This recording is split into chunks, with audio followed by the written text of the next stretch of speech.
Iran पर अब तक का सबसे बड़ा खतरा मंडराने लगा है। अपने सबसे बड़े दुश्मन को सबक सिखाने के लिए ट्रंप ने खतरनाक प्लान बना लिया है। रिपोर्ट के मुताबिक अमेरिका के निर्वाचित राष्ट्रपति डोनाल्ड ट्रंप ने ऑपरेशन ईरान को मंजूरी दे दी है। ट्रंप के इस ऑपरेशन की कमान इजरायल के प्रधानमंत्री बेंजामिन नेतन्याहू संभालेंगे। इजरायल पर इस बार न सिर्फ हमले की तैयारी है, बल्कि खमेनी का तख्ता पलट करने का भी खतरनाक योजना बनाई गई है।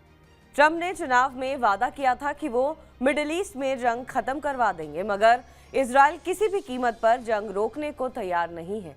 अब सवाल ये है कि ट्रंप किस नीति पर आगे बढ़ रहे हैं। इसका जवाब ट्रंप की टीम को देखकर मिल जाता है। जीत के बाद ट्रंप की जो टीम बन रही है, उसमें ज्यादातर इजरायल की नीतियों के समर्थक लोग हैं। इनमें से तमाम लोगों को इजरायल भारी भरकम चंदा देता है। ट्रंप ने बिल्डर स्टीवन विटकॉफ को मिडिल ईस्ट मामलों का प्रभारी बनाया है। विटकॉफ यहूदी समुदाय से आते हैं। उन्होंने चुनाव में व्यापारिक यहूदी समुदाय को ट्रंप के पक्ष में इकट्ठा किया। जाहिर है कि ट्रंप सरकार की नीतियां इजरायल के हित में ही होंगी।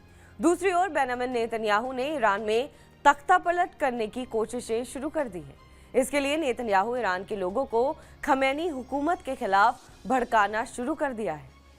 इजरायली प्रधानमंत्री का कहना है कि ईरान ने इजरायल पर हमले के लिए $2.3 बिलियन खर्च किए। ईरान के लोगों के पैसे को खमेनी ने हमले में बर्बाद कर दिया।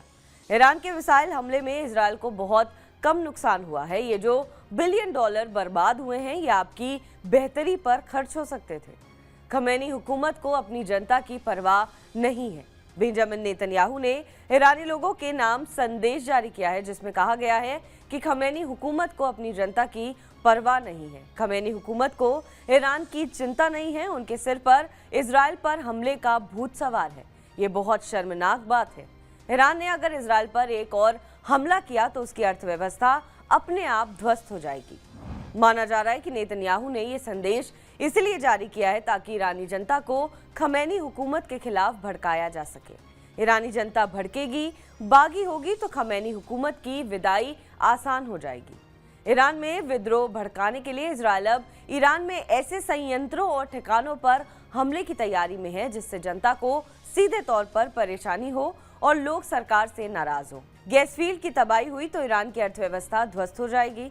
इससे ईरान में महंगाई, बेरोजगारी और भूखमरी फैलेगी। जनता अपनी हुकूमत से नाराज हो जाएगी। इसी तरह इजरायल के टारगेट पर ईरान के पावर स्टेशन है। सिर्फ पावर स्टेशन ही नहीं, बल्कि देश भर में फैली पावर ग्रिड भी है। इजरायल ने इन्हें तबाह किया तो ईरान में बिजली की किल्लत पैदा हो सकती है। इससे भी जनता को बड़ी परेशानी होगी। इसके अलावा इजरायल ईरान की सामान सप्लाई लाइन को तबाह करना चाहता है। इसके अलावा अनाज के गोदाम भी इजरायल के टारगेट पर हैं। सामानों और अनाज की कमी हुई तो आवाम का भड़कना तय है। दूसरे चरण में इजरायली खुफिया एजेंसी मोसाद और अमेरिकी खुफिया एजेंसी CIA, जैश अल अदल और कुर्द जैसे अलग अलग संगठनों को ईरान के खिलाफ प्रॉक्सी की तरह इस्तेमाल करेगी।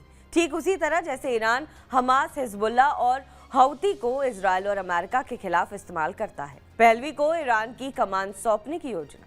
तीसरा चरण ईरान में खमेनी हुकूमत के खिलाफ लोगों को सड़क पर उतारने का है, यानी विद्रोह भड़काना। चौथे चरण के तहत इजरायल और अमेरिका ईरान के सख्त इस्लामिक कानूनों के शिकार खासकर महिलाएं और दूसरे वर्गों को सरकार के खिलाफ सड़क पर लाने की कोशिश की जाएगी। पांचवें चरण में ईरान के निर्वासित राजकुमार रेजा पहलवी को ईरान की कमान सौंपने की योजना है। इस तरह तेहरान से खमेनी का तख्ता पलट हो सकता है। ईरान में इजरायल और अमेरिका की कठपुतली सरकार बन सकती है। सूत्रों के मुताबिक इजरायल और अमेरिका ईरान की अर्थव्यवस्था को भी बर्बाद करने की कोशिश कर सकता है। इस बात का संकेत नेतन्याहू के संदेश से भी मिला है। बहरहाल इस खबर पर आपका क्या कुछ कहना है, हमें कमेंट करके जरूर बताएं। बाकी देश और विदेश की तमाम बड़ी खबरों के लिए आप देखते रहें TV9 डिजिटल।